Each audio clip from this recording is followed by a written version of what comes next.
So, Chris, we're here drinking coffee in the middle of the afternoon. Yeah. Because, I trying to fight off a headache. Trying to fight Both off a of headache. us, actually. Both of us. Kids related. More Kid than related. I'll tell you later. TBD. And holiday. Hashtag related. teaser. So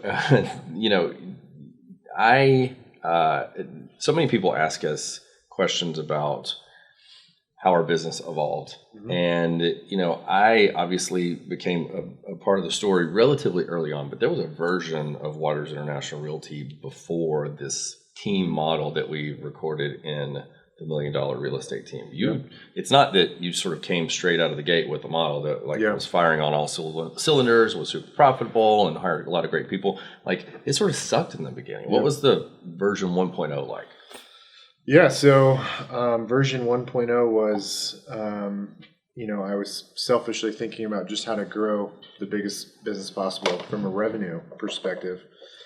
And I wasn't really thinking about what you have to do to actually do that. And so in version 1.0, I, was out there as an agent doing deals. I was doing direct mail, internet lead generation, largely working a lot of buyers. Really struggled developing a pipeline on the listing side. And, I'm naturally, as you know, very impatient. Mm-hmm. And so it wasn't, in the first 12 months, things weren't growing fast enough. And, as I discovered really quickly in the first 12 months that there's only so many hours in a day.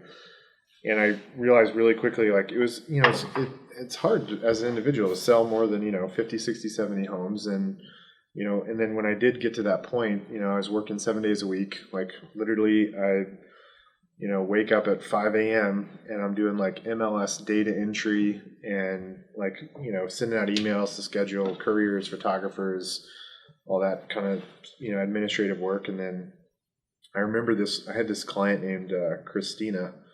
I won't mention last names. Mm-hmm. Actually, really wonderful lady, but she was an attorney, super savvy, and I remember talking to her until 1 o'clock in the morning and then waking up 4 hours later. So version 1.0 was me super active as an agent and trying to build a business. And I was trying to build a business just on this idea of bring in as many agents as possible. And my value proposition was I knew how to generate leads.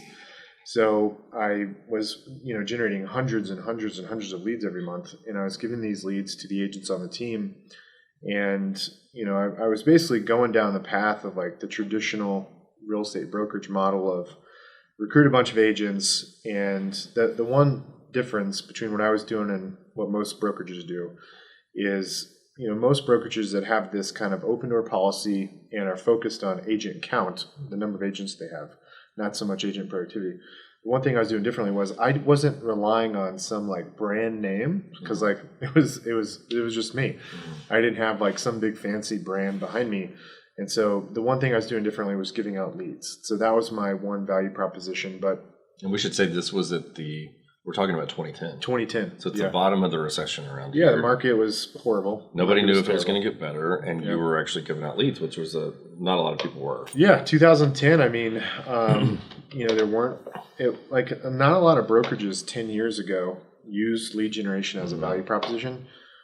Granted, over the last, I've learned over the last 3-4 decades, long before I was even born, brokerages used lead generation as a value proposition.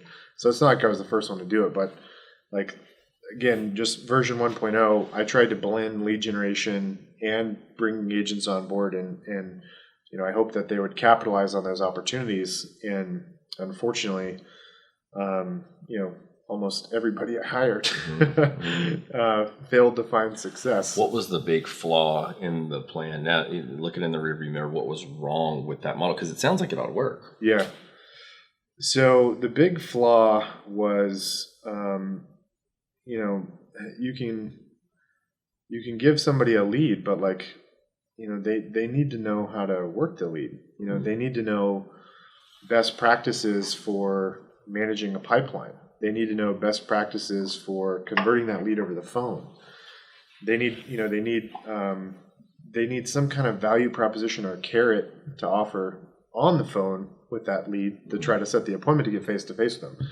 And then once you get face to face, you need to have some kind of reason as to why the consumer should work with you. And then finally, they need to be a market expert. So I didn't recognize that at that point. I didn't recognize how important it was going to be to focus on helping the agents I brought in and I gave these leads to. I didn't realize how important it was going to be to help them knock those dominoes down.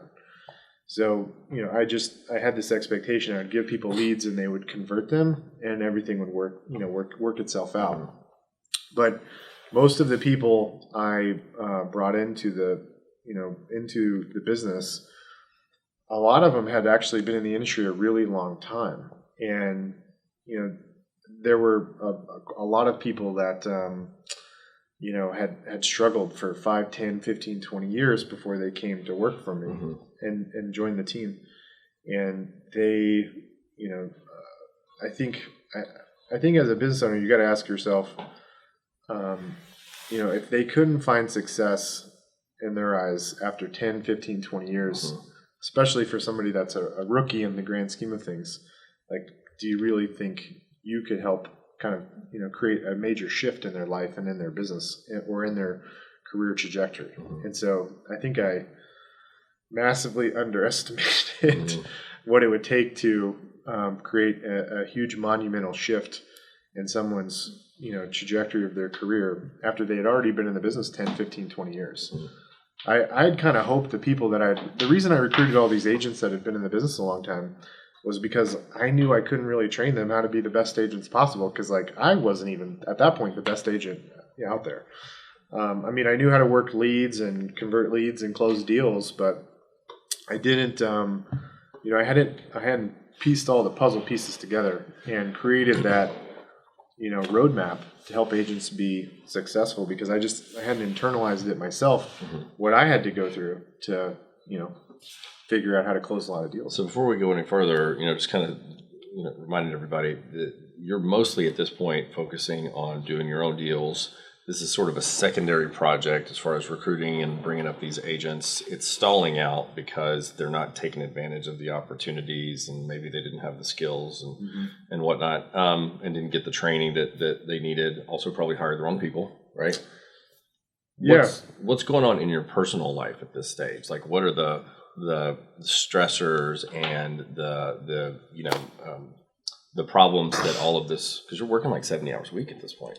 It was more than 70 hours a week. So what was life like? Some people like to say that they work a lot, and I think very few people can fully grasp what working a 90 to 100 hour work week, what that's like. When people tell me they work a lot, what is that? Chuckle. I kind of laugh. Yeah, because for the first between 2010 and 2000 through the end of 2013, for almost 4 years, I was clocking 7 days a week like that. It's I try to think about vacations I went on. I think I went on a cruise once for 3 days over that entire 3 to 4 year window. And in the beginning, I didn't go on vacations because I couldn't afford it, because I was reinvesting all my money back in the business. But later on, I could afford it. I couldn't disconnect. I was, a lot of people relied on me. Honestly, the big personal challenges were my wife. Now she's my wife, which is amazing, as you know, because I don't know how we were able to stick it out. But just imagine being in a relationship with somebody, and you come home at 9 o'clock, 10 o'clock at night, and you say 2 words to one another. Yeah. And then I'm on the computer right after that, and I'm doing administrative work on the computer, or even in some cases talking to clients until 1 o'clock in the morning. In Texas back then, the option periods ended at midnight. So literally we could be quite regularly be negotiating deals at 11:30 at night. And that was a normal occurrence. And then, as you know, after you negotiate a deal, there's all the paperwork you got to deal with afterwards, which will keep you up to 1 o'clock in the morning. So, it's to say my personal life was a struggle would be a massive understatement. And I don't know how my wife and I made it through those first 3 to 4 years. Cause like I was a terrible, terrible boyfriend. I mean, literally, I think we took one vacation on a cruise, like a 3-day cruise, like in probably 2012, 2013. It was, tough would be an understatement. So it's a struggle, and yes, there's revenue, but it's all being reinvested. Most of it's being reinvested into this business, these agents who aren't totally taking advantage of all the opportunities. That piece, your personal production is igniting, their piece is not igniting. Mm-hmm. There has to come kind of this moment where you look around and say, like, this isn't working. For you, that came, I think, toward the end of 2011. Yeah. Mm-hmm. Well, tell me about that. Well, so in 2010, I started, closing a good number of transactions, 3, 4, 5, 6 closings in a month. Like I started having a lot of success as an individual agent very quickly. And in the summer of 2010, so I had been back in the business full time for 6 months. For those that don't, this, I graduated college in December of 2006. I got my license before the end of 2006. I did all my classes online, got them all knocked out, went and took the state test at like the end of December. And then I think my license literally came in the mail in the beginning of January. But I was only a licensed agent for, I think, 4 months. Mm-hmm. And the reason I left and I got out of real estate at that point was because, I was a completely ignorant 21-year-old. I didn't understand how real estate brokerage worked. I didn't understand the different business models. I had this very narrow understanding of the business, and I had, huge goals. I was, massively ambitious, and I felt like the place I was at, I saw a ceiling very quickly. And for me, why I initially got into real estate was because there's this idea that there's this unlimited, trajectory path to make as much money as you want and to ultimately find freedom in your life to do what you want when you want. And the income obviously helps that. So, I got out of real estate full time after that 4-month little, short stint in real estate. But between 2007 and 2010, I was still fascinated by real estate. And the thing I was fascinated by, which is something I've been fascinated with my whole life, is the lead generation component. When I was 12 years old, my mom came home with these door hangers that said CJ's Lawn Service on there.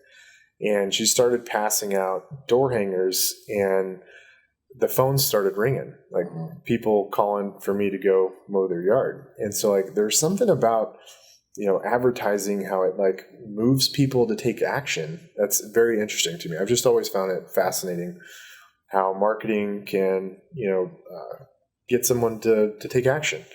And so, in my freshman year of college, I went and helped my uncle in upstate New York start a franchise. He bought a franchise system, and the franchise system, they give you all the tools and all the knowledge on what type of lead generation strategies you need to set up to, get customers. And that was like the most fascinating thing to me.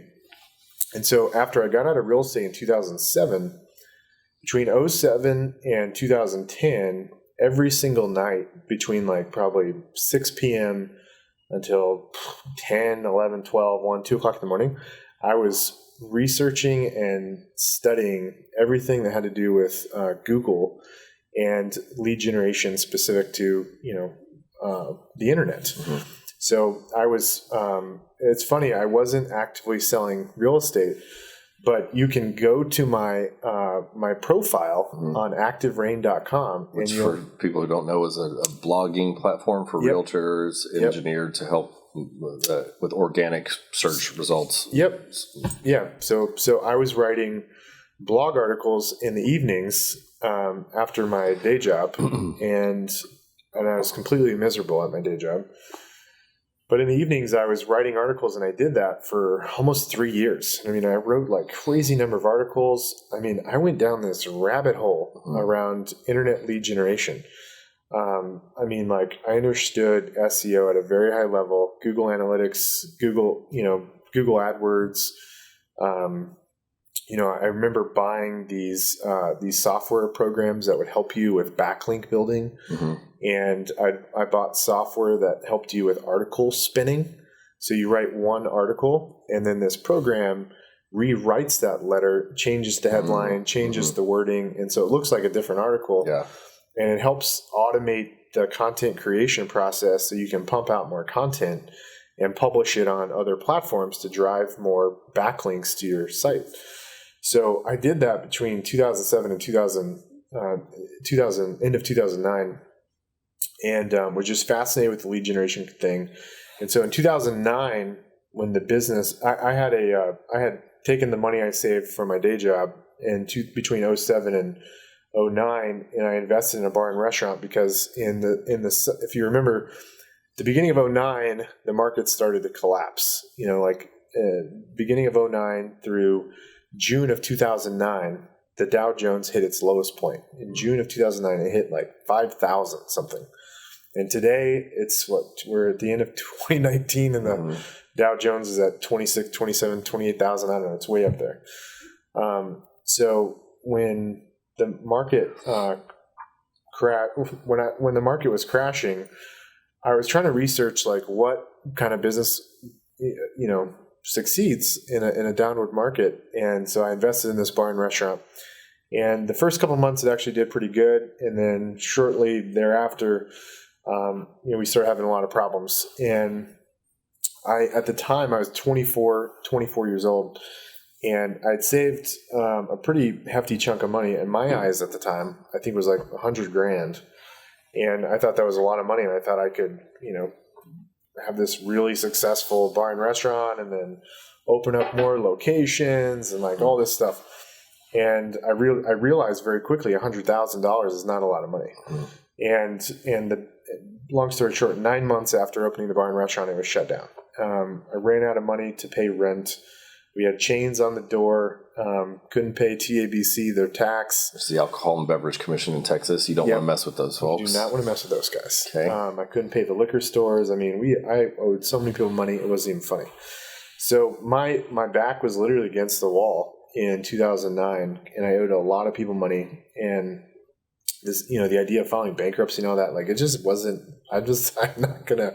I don't know. I'm not gonna do it. Like I'm gonna dig myself out of the hole I created and pay everybody back. And so I needed to make a lot of money really quickly, and I was always drawn to real estate because of the lead generation component. And I like the sales aspect to a certain degree. I was always fairly decent at it, but in 2010, I was literally just trying to figure out how to pay off the Texas Alcohol Beverage Commission, Twin Liquors, like all these people. I mean, I owed a substantial amount of money. What was it like? Just hover there for a second. Like, what did that feel like? Because you've got all these people who are knocking, you're getting nasty letters, you're getting, who knows what, bills, collection calls, all the above. So what was it like to be you in that period? Yeah, I mean, it was pretty rough. I remember calling my dad to try to see if he could potentially bail me out, which is, for me to make that call is very difficult because I've never asked my dad for anything. Mm-hmm. I've never asked my parents for anything. And my mom couldn't bail me out because she didn't make enough money. Mm-hmm. My dad maybe could have bailed me out, but I remember making that call to him, and he said he would help me, and then I remember calling my mom. She also said she'd help me. Mm-hmm. This is at the end of 2009. And when I hung up the phone after a day of like talking to them both, I was like, I can't do this. Like I don't want to like, I don't know. There was something about getting help from them that I felt like would, I don't want to say cheating. I don't know what the word is, but I just, I didn't I knew at a certain point I was going to figure shit out and find a way to be successful. Right. And so I didn't want my story to ever be about like having to lean on somebody else, especially family, to find success. So after I hung up the phone with both of them, I told myself, like, I can't, even if they'd hand me a check, I'm not going to cash it.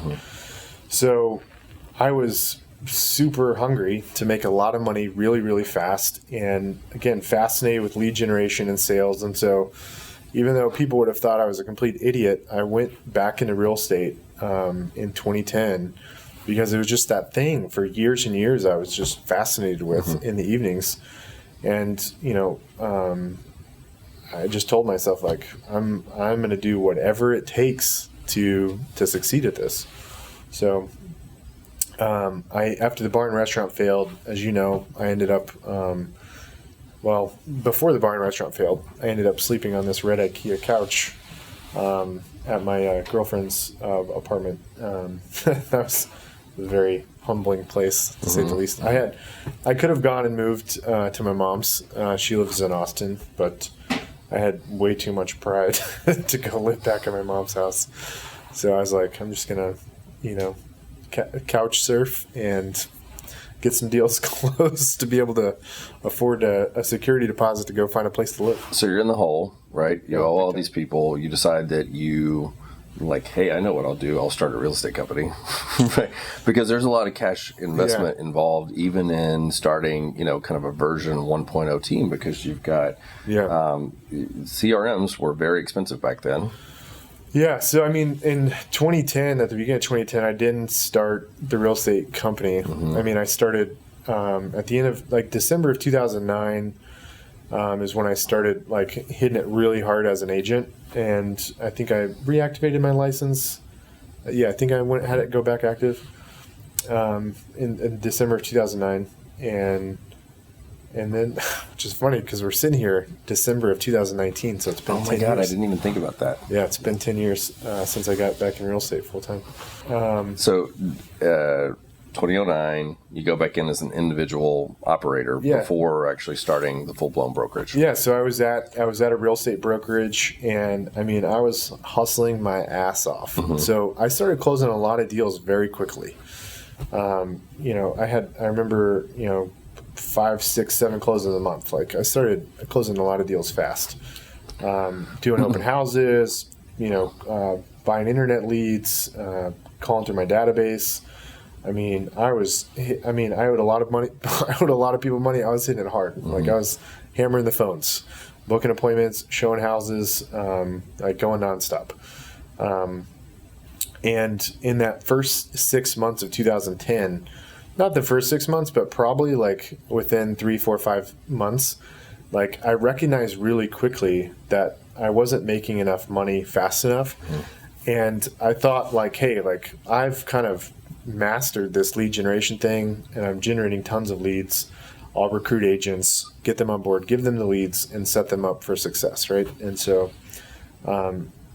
something like I just have I don't want to say crystal ball, but like I'm really good at seeing like 10 steps ahead. Like I just can see how things are going to transpire before it happens. And so I guess the vision or just seeing how things are going to evolve, like I just can, I see it way before most people. And so like in a matter of a couple months, I recognized really quickly I wasn't going to make enough money quick enough if I just kept going down this path of being an agent. And I know most people would be like, well, you were selling 5, 6, 7 houses a month. Like, you're going to make a lot of money really fast. But like, I needed to make a lot of money, like after tax dollars money. And like, I was like the Texas Alcohol Beverage Commission, like paying, like, it's like, like it's not one of those things where you can not pay them back, like TABC, they, when you sell a bottle of beer at a bar, the tax in Texas is very high. It's not the sales tax at 8%. I don't remember what it was, but it's like 13%. Do you remember? You were in that business before. So I think the tax is like 13%. So the way TABC looks at it is that like when you sell that bottle of beer, 13 cents on every dollar, that goes into your account, that's their money. And if you don't pay that, you're basically stealing it from TABC. Like that's how they look at it, right? So like it's just not somebody you can not not pay back. Not to mention all these other creditors I had. So like I wasn't making enough money fast enough, and I realized like I had mastered the internet lead generation component.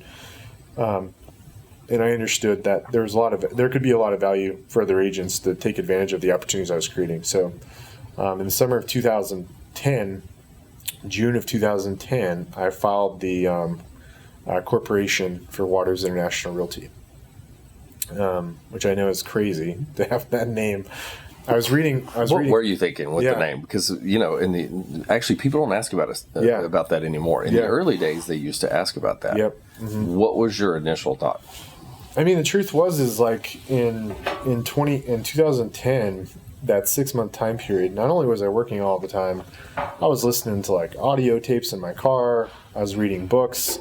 I was just like trying to learn from other people a lot smarter than me. I read Warren Buffett's biography, and like his first business endeavor before he acquired Geico, which most people don't know this, but Geico, do you know what that stands for?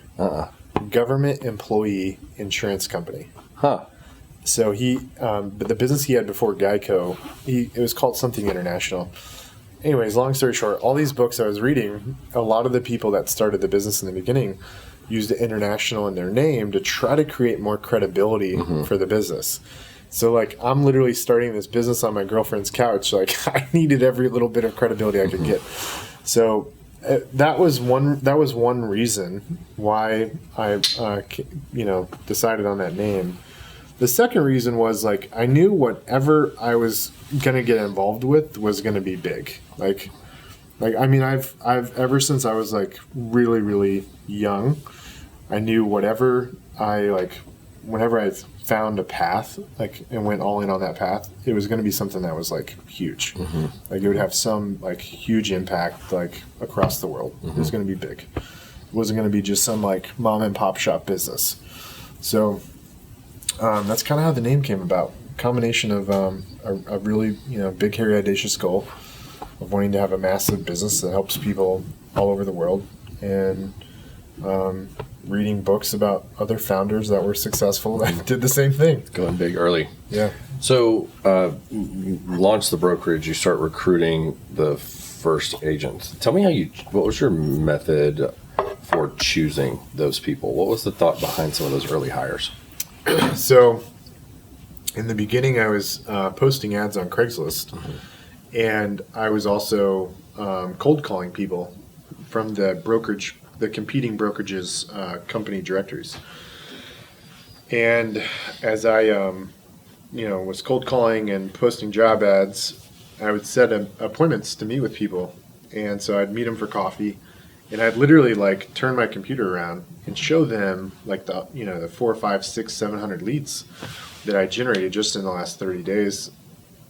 And I told them I was looking to hire people to help me work all these leads to capitalize on them. So honestly, like signing up agents to come join was like pretty easy. In the summer of 2010, I think I had, 10, 11, 12, 13. Like in a very short time period, less than 90 days. I don't remember the exact number, but I had a lot of agents in less than 90 days come on board. I don't know how many it was, 10, 11, 12. In that first year of business, we had a total of 20 agents, including myself. So summer of 2010, hired a ton of agents. I still kept producing, and started, distributing the leads. And in the first 6 months, it was, frustrating. Like I couldn't get people to close deals and have success, and I was still closing a lot of deals. And then I think, when did I reach out to you? December of 2010. December 2010? Yeah. So at the end of 2010, I was still actively prospecting to find people to come on board. And by the summer of 2011, a year had gone by, And I recruited all these agents, and I was looking at how much money, I was like looking at my adjusted gross income from the IRS, because I had just finished my taxes. And I was like just kind of reflecting on this 12-month time period between the summer of 2010 and, May, June of 2011. And thinking about how many deals we'd closed. And I was thinking about how much effort I had applied to generate all these leads and like distributing to the agents. And I was doing some stuff to help them. Like we talked a lot about different tools to use, like to help them, from a marketing perspective, because at that point in the business, version 1.0, I had this crazy favorable commission split for the agents. So the agents kept 80% of the commission. And so what I was doing from an educational perspective was I was teaching the agents how to also generate their own business. So I was showing them a lot of tools and like also teaching them SEO and like all these things they could do to grow their sphere in addition to the leads that, I was giving them. And so after kind of reflecting on that last 12 months, I think that's when I went to you and I said, I want to burn this down. Because like I could already see several steps down the road. Like my crystal ball was like, okay, I can keep going down this path and I can have 100, 200, 300, 400, 500, 1,000 agents. And I'm basically just like every other real estate company out there where I've got a crap ton of agents, but they only sell, most of them don't do anything. Yeah, most of them don't do anything. They sell 4, 5, 6 homes. And the thing that really, I'm early in my career, and like whatever I'm involved in, like I want to make I want to have a positive impact on the industry and make a difference in people's lives. It's not just about the money. And so, I got in the summer of 2011, I was frustrated because I felt like I was just like everyone else, and I wasn't actually helping agents be more successful. So there's organizations out there you've heard me talk about that have always been really fascinating to me. In the nonprofit world, there's one called Teach for America. In the military, there's Navy SEALs. In the finance world, you've got Goldman Sachs.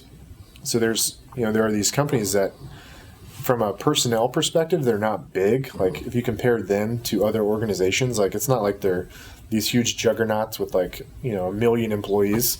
But they're like these lean, mean teams within their respective industries that outperform all these big juggernauts, right? And they have this, they have personnel and team members that perform like 10 times greater than the average person in that industry. So that has always really inspired me. And so in the summer of 2011, that's when I went to you and I said, hey, what if we, divide and conquer? And you focus on the buy side, training up the buyer agents. I will focus on building up the listing side inventory to create better quality opportunities for the agents. Because one thing I quickly realized, and I knew this about internet lead generation, but internet leads convert at a really low conversion rate. And so the agents I hired, they had to apply a ton of effort to close these internet leads. And so they weren't, very efficient with their time. Like they would spend a crap ton of time to get 1 or 2 deals closed. And so I found that the sign call leads closed at this very high conversion rate, 500-600% greater than the internet leads. So in the summer of 2011, the thought process was, okay, let's build an organization with people that want to perform at a really, really high level. And then I was, my mindset from a lead generation perspective was also, let me create better opportunities, not just internet leads. Like, let me create some other pillars to help agents be more successful, sign calls being one of them. And so I went all in on the listing side, basically spending all day prospecting on the phone, setting appointments, building our listing inventory. Then eventually, when the bankroll was there, hiring an ISA. When did that happen? Like 6 months later? That was a little bit later in 2012. So basically, we burned it down at the end of 2011, going into 2012. Yeah. And a little bit of a transition period, like get rid of people. And, you're right. Yeah, change the financial model, commission splits. And we started recruiting agents into the new model in June of 2012. Yep. And I think the ISA was maybe 3 to 4 months later. Yeah. I mean, it all happened pretty fast.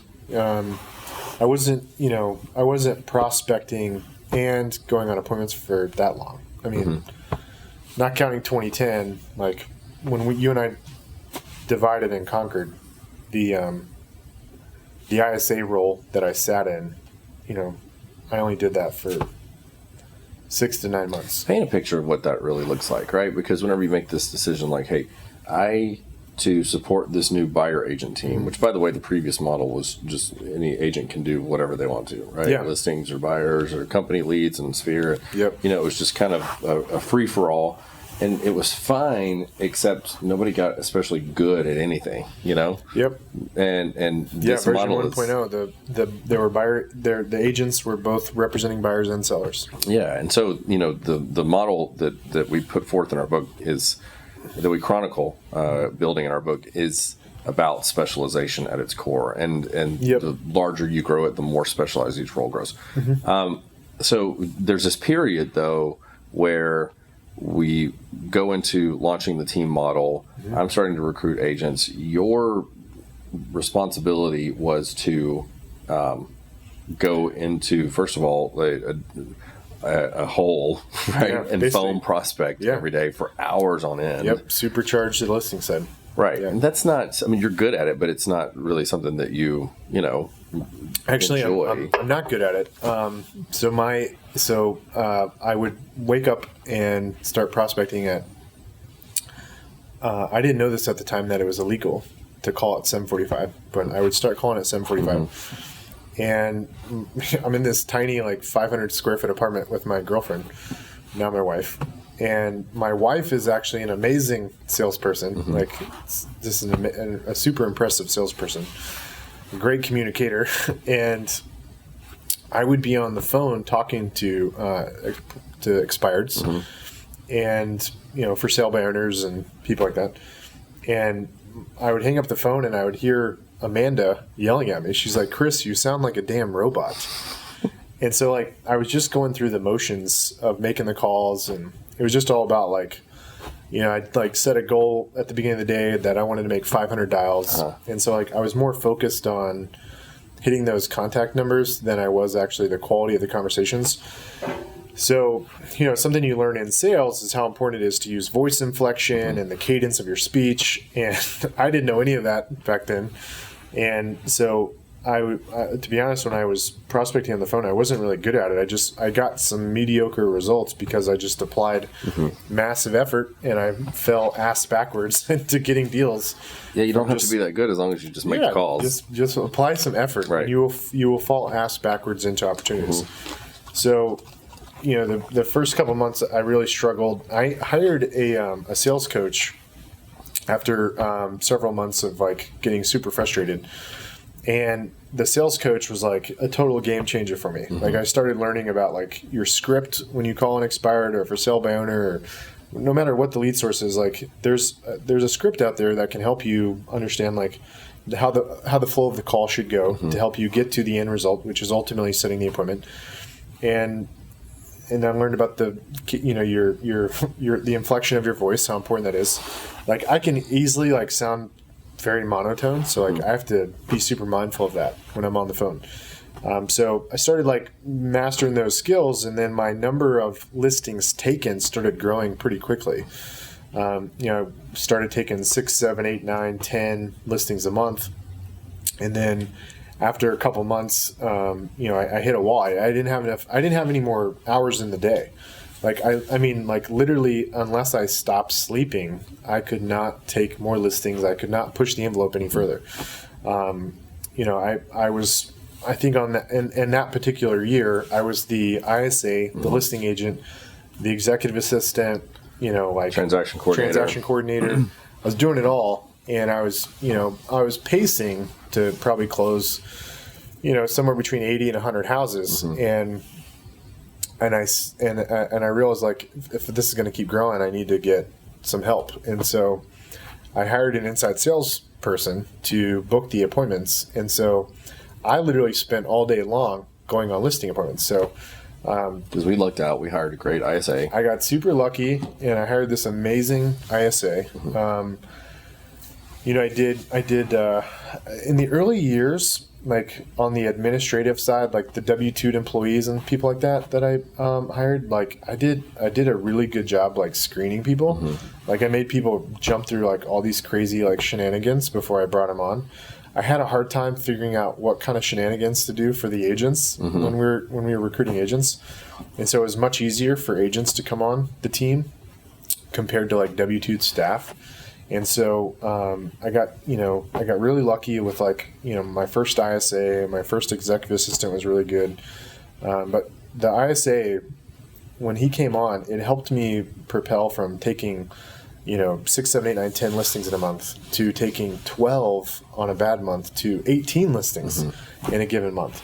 So my pipeline built up super, super fast. And after probably about a year, after about a year and a half of, basically killing myself, like mentally and physically, I was consuming, just insane amounts of caffeine to work, and,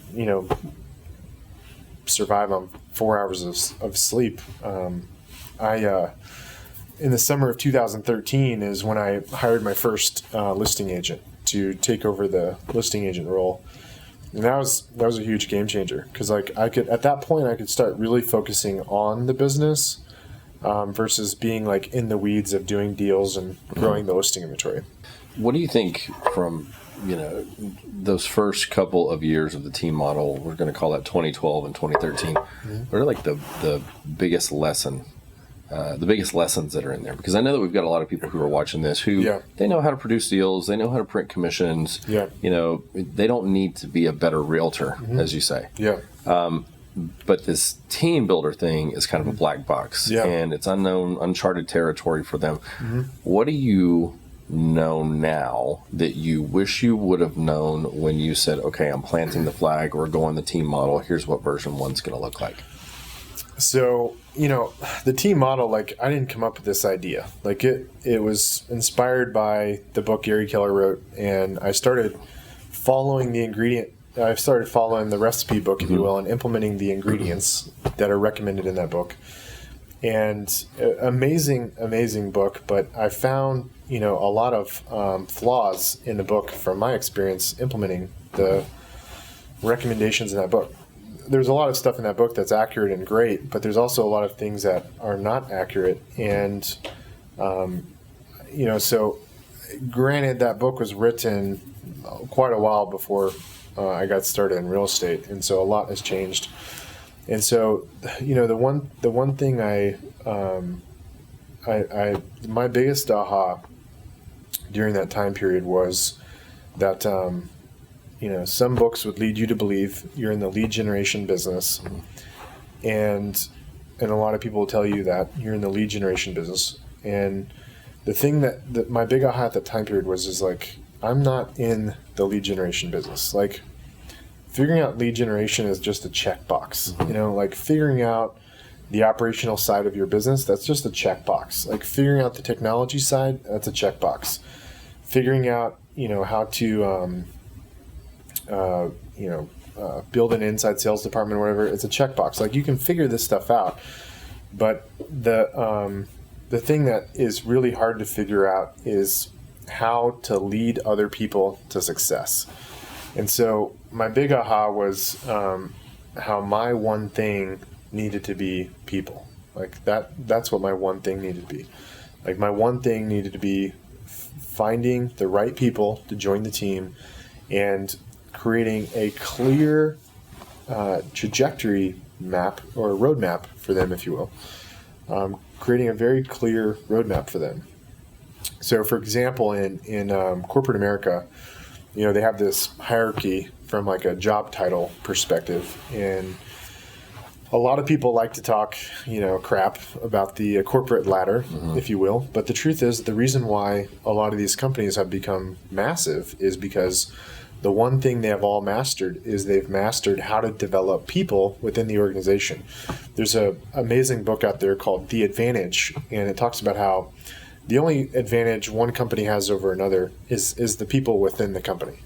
Like whatever you think are your, differentiators or value propositions, like, somebody can come right behind you and, make something very similar or potentially one up you or whatever. And so your only real advantages are the people within your team. So my aha was I needed to go all in on helping figure out how to help other people be successful. And so back to the corporate ladder thing, like I needed to figure out what did that ladder look like for people in the real estate industry, because it's very ambiguous. Like when people become real estate agents, like what's the trajectory look like from being a successful agent to maybe running a brokerage, and then even beyond that, like what happens after you run this super successful brokerage? Because in the traditional brokerage model, the broker doesn't paint a path for growth for the individual agent. It's like, hey, I'm going to sponsor you, I'll hold your license, and then you'll probably move on in a couple of years for a better commission split. Become a broker of your own. It's not about growing within the organization. Yeah, I mean, I think most real estate agents, like they feel like they hit this ceiling as agents, and the only thing they can think of to do to take things to the next level is get a better split, or maybe one day start a brokerage. And like it just seems very unfulfilling, and it seems very limited. Like there's so much more, and that was my big aha in 2012 and that was my big aha in 2013. Was I needed to focus on creating a career trajectory path, just like every other super successful company has done for real estate agents, and not make it so ambiguous. One of the things that you and I have talked about before is that as you began to replace yourself in these key roles in the business, and you sort of like sever the buy side, you gave that to me to run. You start to hire listing agents, you give the listing operation to them, operations to a transaction coordinator. There's sort of this moment once you've staffed up, and we're going into what we would term version 2 of the thing, right? Where you look around and realize that, you've kind of given away a lot of these impact zones and don't really know what's next. Talk to me about that time. Yeah, so after I figured out the listing piece, got some listing agents on board, I also promoted a transaction coordinator into a transaction coordinator team leader position. And probably towards the end of like 2014, I didn't know what my role was. I didn't know if I was doing the things I needed to do day in and day out. There's not a position agreement for the CEO. For someone that's put themselves in a position to be a CEO. And I'd never been a CEO before, or had a successful business. I'd had some successful lawn mowing businesses, but I didn't know what my day was supposed to look like. You were running the buy side and doing an amazing job. Vince was overseeing the transaction management side. I had my executive assistant who kind of was also like overseeing a lot of stuff at that time, Susan. I felt lost. Like I didn't know what to do with myself. It was kind of it was a very weird time. Because for the last, prior to that, I was, 70, 80, 90, 100 hours a week. It's kind of strange to say, right? Because that's the dream. Yeah. Like everybody wants to get to this point where they stop working. And they think they do. Yeah, they think they want to stop working.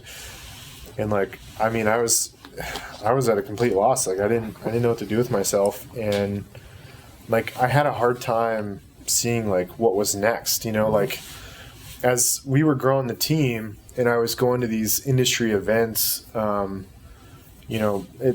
everybody, people that were implementing the team model, the North Star was to get to 500 closings. And, when we got there, I was kind of like, what do I do now? I felt lost, and I was, I don't know, let's see, that was 2015. So I think I just turned 30. Yeah, I think I just turned 30. And I wasn't going to like quit working. And it just becomes so ingrained in you to like wake up and go, 12, 13, 14 hours a day. Like, I don't know, you just get programmed that way. Yeah. So like you think you're going to go vacation and sit on a beach all day, but just not, I don't know. If you're the type of person that's actually going to like, progress through this, roadmap, if you will, like you're never going to go sit on some beach. It seems like there's a lesson in there in terms of if you're going to put everything into developing this model with an end goal of sort of taking back your life at, after 2 or 3 years and removing yourself from these different areas of the business, like you better have a plan for what's next. Yeah. I mean, I've heard a lot of people say, like if you're going to go sell your company, for example, like you better know what you're going to do next. There's I say this all the time because you've heard me say this a million times. Tony Robbins said at one of his events we went to, and he's mentioned this in his books, that as human beings, we derive happiness from forward progress. And so, like, when I felt lost as a business owner, CEO, like I wasn't happy. Like, I didn't feel like I was progressing forward. And for the last, that previous 4 or 5 years, like the North Star, like I got there. And then like, because so few people get there, you don't know what the next step is, right? Like, what are these people doing after they get, to the North Star? Like, what's the next thing in that roadmap? And so, because happiness is contingent upon the sense that there's a next level. Right. Yeah. So, I mean, that in 2015, as you well know, like I got distracted in like trying to figure out what that next step was. Like in my mind, I was trying to figure out like how to get it to integrate with the business. So, I think 2014, 2014 started a title company.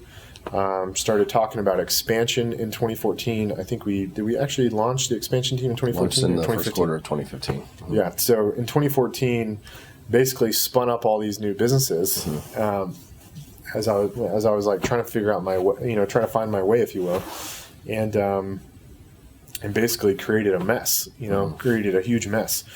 I had a title company that was starting from ground zero and needed people, money, time. We had launched our first expansion team, and I took one of our key employees, and we were trying to figure out how to start this nonprofit. Basically, I had bought a couple multifamily houses, duplexes, and we got them furnished, and we had like homeless people and disabled vets living in there, and some really good work. Yeah, it was really good. It was pretty awesome. Yeah. Like, we had like 20, I think at one time we had like 24 guys that were living in these duplexes. Across all the duplexes, we had like 24 guys, and they all had these crazy stories, like disabled vets and literally people that were homeless. And we gave them like a super nice place to live, like fully furnished, TV, internet, like we'd started like building relationships with Goodwill to help them get jobs and stuff. So like, and I'm juggling all these things, end of 2014 going into 2015, trying to find my way of like, what am I supposed to do after I go, hit this North Star or whatever, or get to the North Star. And ended up, spreading myself super thin, and ended up creating a huge mess because it was a huge mess because I didn't have the infrastructure in place, the people. I didn't have enough time. Like I couldn't even, like, if you're starting a new business, plus you've already got your core business, and then you've got this other like nonprofit thing you're trying to get going. And I think we also started filed an LLC for a property management company. and got the property management software and got a couple properties. Like there were just, so many things that got started in 2015, the expansion team. It was just, it was nuts. Mm-hmm. And so in 2016, I don't want to say things like came crashing down, but I think in 2016 I had to realize really quickly how important focus is. It was a correction year. Yeah, it's a correction year. Yeah, big time. Yeah, big time. So in 2015, you get a little lost, maybe a little bored, right? Because you have emergent leaders who are taking care of these giant, swaths of the business. And you get involved in these other businesses that are, in hindsight, distractions. Yeah? Yeah, I mean, I wouldn't say I was lost. I was struggling with finding forward progress. So, I mean, I don't know if you want to call that lost or bored, I guess. But, I mean, I just wanted to progress forward, Like everybody says, like, you got to push to get to 500 closings. That's the North Star. Got there, and, I spent the better part of the last half of 2014 and 2015 trying to figure out, like, what's the next North Star. So what's the lesson in that?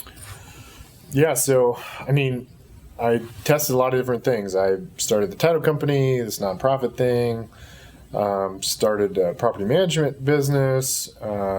We opened up our first expansion team, and I think, was it end of 2015 we started the second one? Yep. Yeah, so, I mean, literally in, like, a time span of, like, 14, 15 months, like, I think I started, like, 5 businesses, 5 new companies. Yeah, and expansion was sort of a we wanted to confirm that what we had was exportable. Yep. And that we would be able to take what we had done. Granted, it wasn't perfect by any stretch of the imagination, but there was juice in it. It had worked, and we wanted to be able to go into these different types of market and just make sure that this wasn't a fluke. You know? Yeah, for sure. So we move into 2016. We call 2016 kind of a correction year. Yeah. Because some of those distractions sort of came home to roost. Big time. What happens? Yeah.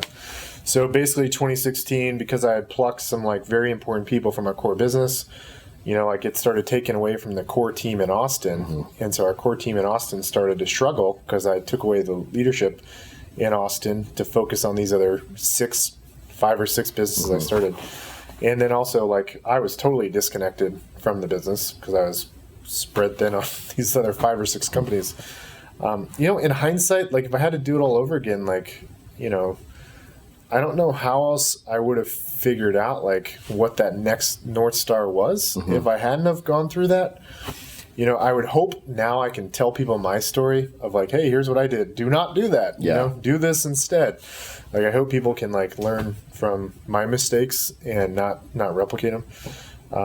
So I mean, 2016, I shut down the property management business. Vince to sell the multifamily houses we had for the homeless people. Vince Gonzalez started off as a buyer agent, became a transaction coordinator, then transaction coordinator team lead. He's currently the director of operations at this time. Yep. You had sort of plucked him and put him in charge of the nonprofit operation. Yep. Okay. He was helping with property management, the nonprofit, and helping on the transaction management side. And so shut down the property management thing, disconnected the website, shut the bank accounts down, 2016. Started selling off the duplexes where we had these guys living, help them find other places to live. So spent a lot of time, like, getting these things shut down so that we could refocus and get the leadership back in the core team, involved back in the core team of Austin, and go all in on expansion. And when we expanded into a couple of other markets, we tried a couple of different models. Like one was an equity partnership, one was a corporate store. They both worked, but they had some problems. Yeah, so, like when you're running the team-centric model, the leader of that office is the linchpin. And unlike in a traditional real estate brokerage, like you can interchange the leaders, and you're not going to have a mass exodus of your agents, because like in the traditional model, you have hundreds and hundreds and hundreds of agents, and so not all the agents have a relationship with the team lead of that office. So in the team model, though, like your team leader has this intense relationship with all of the agents. So if you lose your linchpin, like all the dominoes fall down. And so like nobody in the history of real estate has scaled the team-centric model. Like it's just, just nobody's done it. Like the model that's scaled over the last 10, 20, 30 years has been this agent count model where you're just focused on agent count. And then you got a lot of these, not a lot, but you have a lot of teams across the U.S. They're all independently owned, and some of them are at one franchise system, but they're not following the franchise model. They're doing the team-centric model, and then some of them are independently owned, kind of implement the team model, some version of it. There's a layer of complexity here with geography as well, right? Yeah. Yep. Geography is a big issue. Yeah. Because it's not like when you go to expand into a different city, it's not like you have a leader who is prepped and ready and willing to pull up stakes and move to this far-flung location, somebody whom you've homegrown and can trust. And so you have to go and find new people, which is a big part of the problem that some of the expansion systems that are out there right now, sort of waving the flag, are having behind the scenes. Yep. Yeah. So in the corporate expansion model, you can either have somebody earn in equity into an office, for example, or you could just have somebody put up some capital, like put up money, and you put up money, and you guys have an equity partnership. And so those are like two potential like strategies to set up your partnership to get an expansion office going. And the challenges with that are that your expansion partner in that market, if they're doing an earn-in equity schedule, like they're making very little money in the first 12 to 24 months, and they're looking at the P&L at the end of the year, and let's say, for example, like they in year one earn in 10% equity. They're looking at the P&L, and they literally have been the boots on the ground soldier, like working 14 hours a day. And at the end of the year, they get a shareholder distribution check for 10% of the profits, while you, at the hub, take a check for 90%. It doesn't feel equitable in their eyes. And you could, set up the one way you overcome this is you set up a salary. So like you give the person a salary in addition to their shareholder distribution, so they can make a living while they're building up the business. And that can be tricky because if you're bringing in a leader in that role, they might have been in a real estate sales position prior and made substantially more money, and so they could be downgrading their lifestyle quite a bit. So that first 1-2 years is really, really tough, and there's a lot of strain between like your hub and your expansion partner, whether you do the equity partnership model or you do an earn-in schedule. So earn-in meaning you get a certain percentage each year, and you as the the owner at the hub put up all the money, right? So those are the two paths. Either you put up all the money and you have somebody earn in equity, they sweat out equity, or you guys each put up some money and own it 50-50 or however. But both ways are very challenging because you're not going to be the boots on the ground. And I think like one important data point that we should highlight here is that when we talk about our hub operation, every leader, we're actually sitting in our Austin operation right now as we tape this discussion, and every leader that is in a director or manager level position, if you think about it, they all started as buyer agents. Yeah. And so the benefit of that is that we were able to home grow them, and I always say sort of vet them as our ride or die homie, as the kids say, right? Like I know exactly the quality of their work. I know what their personal values are. It's not that I'm flying into expansion market A and then doing interviews that maybe I'll have 4 discussions with this individual before I trust them with hundreds of thousands of dollars of the company money. Yeah. And then what happens if they decide that they don't want that job anymore? Because that's what it is in the beginning as a job. Yep. It's a job. Yeah. And I think just a lot of people have a hard time, like, substantiating the on the economic side, substantiating the work they're doing for the little amount of pay in the beginning. And there's also a great deal of risk for you at the hub with that leader if things don't work out. And you've also outlaid a substantial amount of cash. Yeah, I think a lot of people underestimate the cash. And this idea of like going into a market with like one agent and giving them some leads, like that's dumb. Just get one agent in your own office and get them to be successful in your home market.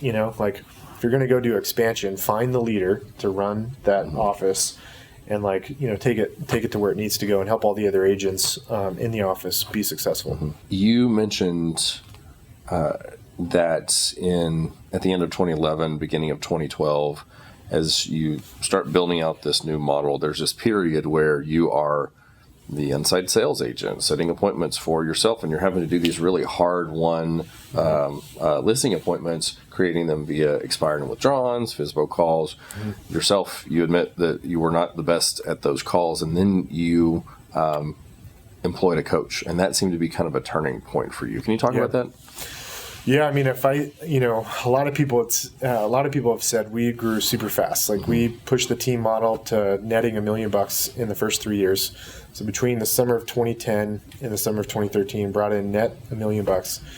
And a lot of people said, we grew really, really fast. And honestly, I have to give all the credit to the coaches we hired to help us along the way, because they were telling us they were telling us all the things not to do. And I was at a super humble place in my life and very coachable, and just listened to, if they told me to go, jump 10 feet and then run a mile and then do some jumping jacks, I'm gonna do exactly what they said to the T. So the biggest shortcut to success in any business is hiring somebody that is where you want to be and learning from them, so that you don't have to take that same path they did and make all the same mistakes. So there's a lesson in there about investing in yourself, right? Right. So, but I'm sure that's kind of easier said now than it is in the early days when you're looking around at this finite number of dollars that you have to go around, and you're saying, okay, where do I put this? Do I just invest it in more leads, et cetera? A coach is. Feels almost like a luxury, but in hindsight, we can see that that's actually what pushed you forward. Yeah, I mean, I hired a coach to help me with expireds, and I was booking I was taking best case 5, 6, 7 listings a month with expireds before the coach, and then when I was taking 1, 2, or 3 listings before the coach, and then with the coach I got to 5, 6, 7. And then the coach also pushed me to get an inside salesperson, which then propelled me to 12 to 18 appointments, 12 to 18 listings taken. So my investment to the coach was, $1,000 a month. And the gross revenue I brought in from the knowledge I gained from him was in the hundreds of thousands just in the immediate short-term future, by implementing the things he recommended. What's the lesson in there? Yeah, I mean, the lesson, a lot of people have said this before me. Tony Robbins, all these, success coaches, they all say, go find somebody that's where you want to be and follow in their footsteps, copy and paste what they're doing.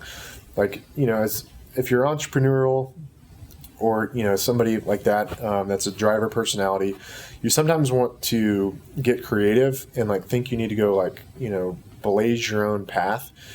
And the thing about the real estate industry is it's been around a long time. The real estate industry's been around a long, long time, longer than we've both been alive. And so a lot of people have been in the industry and found success.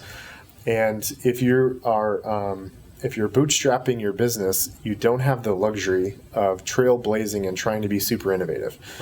if you want to go out there and raise hundreds of millions of dollars or $1 billion, sure, go like trailblaze and go blow a bunch of venture capital money to like be innovative and figure something new out. But if you're like going the bootstrap path, like go find somebody that's where you want to be, build your foundation based off the things they share with you that you should be implementing and doing. And then once you've got a solid foundation, then you can start reinvesting some money, like testing and trying to be innovative and, try new things out. There's a saying that you always quote about pioneers. Yeah, pioneers. I heard this on Shark Tank. Damon John on Shark Tank. Smart guy. Yep, founder of Fubu. Damon John said, "Pioneers get slaughtered, and settlers prosper." Where we sit here, it's the end of 2019, going into 2020. Literally, today's New Year's Eve. Yeah. And I think about kind of the previous 10 years and how it's been just this giant blur. And we look back, and today where we sit is now we have a network of team owners that we've been helping to implement this model, and then thousands of people on top of those guys who have read our book or attended some program or whatnot. It's pretty awesome. It's awesome. Amazing, yeah. It's remarkable the dent that we've been able to sort of kick into the industry in the last few years. What is next? Where are we going? So, our big, hairy, audacious goal is to find successful agents out there that have figured out how to be successful in their own right. They've mastered being a market expert.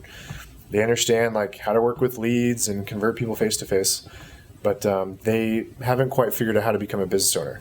And so the next decade, our goal is to find people like that and help them not make the same mistakes I did and get distracted with all these other businesses, and actually like give them a position agreement so they know what to do as a CEO. Sure, yeah. So they're not flying blind like I was. Tell them where the potholes are. Yep, and tell them where the potholes are. So the next decade, the goal is to find people that are super ambitious. They're successful in their own right, and they want a clear roadmap to take it to the next level. And they want to eliminate the uncertainty, and they want a proven roadmap that's going to help them, build a business, not actually own a job, but build a business that will last, long after they've left this earth. So that's the big goal over the next decade, is to find people that are seeking more and want to know how to make that transition from being an agent to being a business owner. So Brad, since you've been hammering me with questions the last hour and 15 minutes, what are you looking forward to over the next decade, and where do you want to see things go?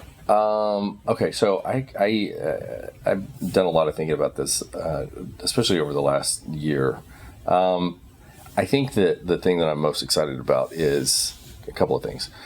Number one, the team owners that we work with in our network, one of the common threads that they all have is that they have very clear whys, like and in fact, I think it's almost like a prerequisite for joining our network is that you've got to have the question answered, what's next? And some of them are so big and, impactful to the world at large. I mean, outside of the real estate sphere, we have people who are... It's like a humanitarian it's huge impact they want to have. Yeah. And, a lot of these folks, you really have to kind of dig to get them to tell you what it is. Yeah. Because they're not proud. They're not, out there waving it. Look at me. Look at what I'm doing for the world. But some of them are already taking action, and they're looking to do so in a much larger capacity. And, some of them have big personal goals to provide for, people in their family who need help. I mean, it's just, it's amazing what all of this is for their individual instances. And I am very much looking forward to having a front row seat to seeing all of that come to fruition. Yeah. And I think that another thing that I am looking forward to is this model, because of the focus on specialized roles, there's an unintended consequence that's really cool that comes from this model, and that is that you open up a space in an industry, for people to have success in an industry that heretofore has been basically about, one flavor of success. Hey, if you come in and you're good at sales, you'll make a great living. And if you aren't so good, you'll do a couple of deals and fall out and go back and get a real job. Yep. With this model, you're able to create these positions that lean into all different skill sets and natural God-given talents, right? Coordinators who wouldn't have previously really, a lot of those folks wouldn't have made it or had consistent success in real estate. Now have this role that is, lucrative and is a place where they can thrive based on what their gifts and abilities are. Yep. And I love that we have made, the real estate industry in a way more democratic, right? Because anybody can come in and find a place to plug their gifts and talents in to be successful here. Yeah. So I'm excited by that. Yeah. Awesome. Cool. We should do this more often. Thanks for sitting down with me. All right. This is fun. Here's to 2020 then. Yeah. All right. Thanks, guys.